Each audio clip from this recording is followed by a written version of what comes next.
14ஆம் அதிகாரம்.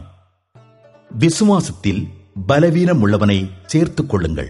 ஆனாலும் அவனுடைய மன ஐயங்களை குற்றமாய் நிர்ணயிக்காமல் இருங்கள். ஒருவன் எந்த பதார்த்தத்தையும் புசிக்கலாம் என்று நம்புகிறான். பலவீனனோ மரக்கறிகளை மாத்திரம் புசிக்கிறான். புசிக்கிறவன் புசியாதிருக்கிறவனை அற்பமாய் எண்ணாதிருப்பானாக. புசியாதிருக்கிறவனும் புசிக்கிறவனை குற்றவாளியாக தீர்க்காதிருப்பானாக. தேவன் அவனை ஏற்றுக்கொண்டாரே.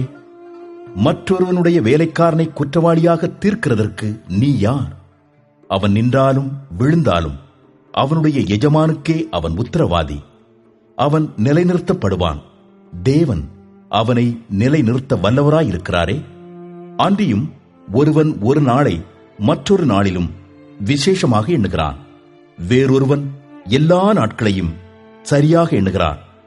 அவனவன் தன் தன் மனதிலே முழு நிச்சயத்தை உடையவனாயிருக்க கடவன். நாட்களை விசேஷித்துக் கொள்கிறவன் கர்த்தருக்கென்று விசேஷித்துக் கொள்கிறான். நாட்களை விசேஷித்துக் கொள்ளாதவனும் கர்த்தருக்கென்று விசேஷித்துக் கொள்ளாதிருக்கிறான். புசிக்கிறவன் தேவனுக்கு ஸ்தோத்திரம் செலுத்துகிறபடியால் கர்த்தருக்கென்று புசிக்கிறான். புசியாதிருக்கிறவனும் கர்த்தருக்கென்று புசியாதிருந்து தேவனுக்கு ஸ்தோத்திரம் செலுத்துகிறான். நம்மில் ஒருவனும் தனக்கென்று பிழைக்கிறதும் இல்லை, ஒருவனும் தனக்கென்று மரிக்கிறதும் இல்லை. நாம் பிழைத்தாலும் கர்த்தருக்கென்று பிழைக்கிறோம், நாம் மரித்தாலும் கர்த்தருக்கென்று மரிக்கிறோம். ஆகையால் பிழைத்தாலும் மரித்தாலும் நாம் கர்த்தருடையவளாயிருக்கிறோம். கிறிஸ்துவும் மரித்தோர் மேலும் ஜீவனுள்ளோர் மேலும் ஆண்டவராயிருக்கும் பொருட்டு மரித்தும் எழுந்தும் பிழைத்தும் இருக்கிறார். இப்படி இருக்க நீ உன் சகோதரனை குற்றவாளி என்று தீர்க்கிறதென்ன? நீ உன் சகோதரனை அற்பமாய் எண்ணுகிறதென்ன? நாம் எல்லாரும் கிறிஸ்துவனுடைய நியாயாசனத்திற்கு முன்பாக நிற்போமே. அந்தப்படி முழங்கால் யாவும் எனக்கு முன்பாக முடங்கும், நாவு யாவும் தேவனை அறிக்கை பண்ணும் என்று என் ஜீவனை கொண்டு உரைக்கிறேன் என்பதாய் கர்த்தர் சொல்லுகிறார் என்று எழுதியிருக்கிறது. ஆதலால் நம்மில் ஒவ்வொருவனும் தன்னை குறித்து தேவனுக்கு கணக்கு ஒப்புவிப்பான்.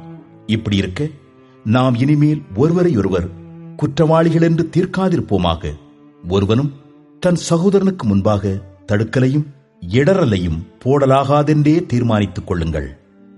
ஒரு பொருளும் தன்னிலே தீட்டுள்ளதல்லவென்று கர்த்தராகிய இயேசுவுக்குள் அறிந்து நிச்சயித்திருக்கிறேன். ஒரு பொருளை தீட்டுள்ளதென்று எண்ணிக்கொள்ளுகிறவன் எவனோ அவனுக்கு அது தீட்டுள்ளதாயிருக்கும். போஜனத்தினாலே உன் சகோதரனுக்கு விசனம் உண்டாக்கினால் நீ அன்பாய் நடக்கிறவன் அல்ல. அவனை உன் போஜனத்தினாலே கெடுக்காதே. கிறிஸ்து அவனுக்காக மரித்தாரே. உங்கள் நன்மை தூஷிக்கப்பட இடங்கூடாதிருங்கள். தேவனுடைய ராஜ்யம் புசிப்பும் குடிப்பும் அல்ல, அது நீதியும் சமாதானமும் பரிசுத்த ஆவியினால் உண்டாகும் சந்தோஷமுமாயிருக்கிறது. இவைகளிலே கிறிஸ்துவுக்கு ஊழியம் செய்கிறவன் தேவனுக்கு பிரியனும் மனுஷரால் அங்கீகரிக்கப்பட்டவனுமாயிருக்கிறான். ஆனபடியால் சமாதானத்துக்கு அடுத்தவைகளையும் அந்யோனிய பக்தி விருத்தி உண்டாக்கத்தக்கவைகளையும் நாடக்கிடவோம். போஜனத்து நிமித்தம் தேவனுடைய கிரியையை அழித்து போடாதே. எந்த பதார்த்தமும் சுத்தம் உள்ளதுதான், ஆனாலும் இடரலுண்டாக புசிக்கிறவனுக்கு அது தீமையாயிருக்கும். மாம்சம் புசிக்கிறதும் மதுமானம் பண்ணுகிறதும் மற்ற எதையாகிலும் செய்கிறதும் உன் சகோதரன் இடர்கிறதற்காவது தவறுகிறதற்காவது பலவீனப்படுகிறதற்காவது ஏதுவாயிருந்தால் அவைகளில் ஒன்றையும் செய்யாமல் இருப்பதே நன்மையாயிருக்கும்.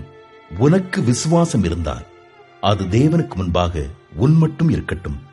நல்லதென்று நிச்சயித்த காரியத்தில் தன்னை குற்றவாளியாக்காதவன் பாக்கியவான்.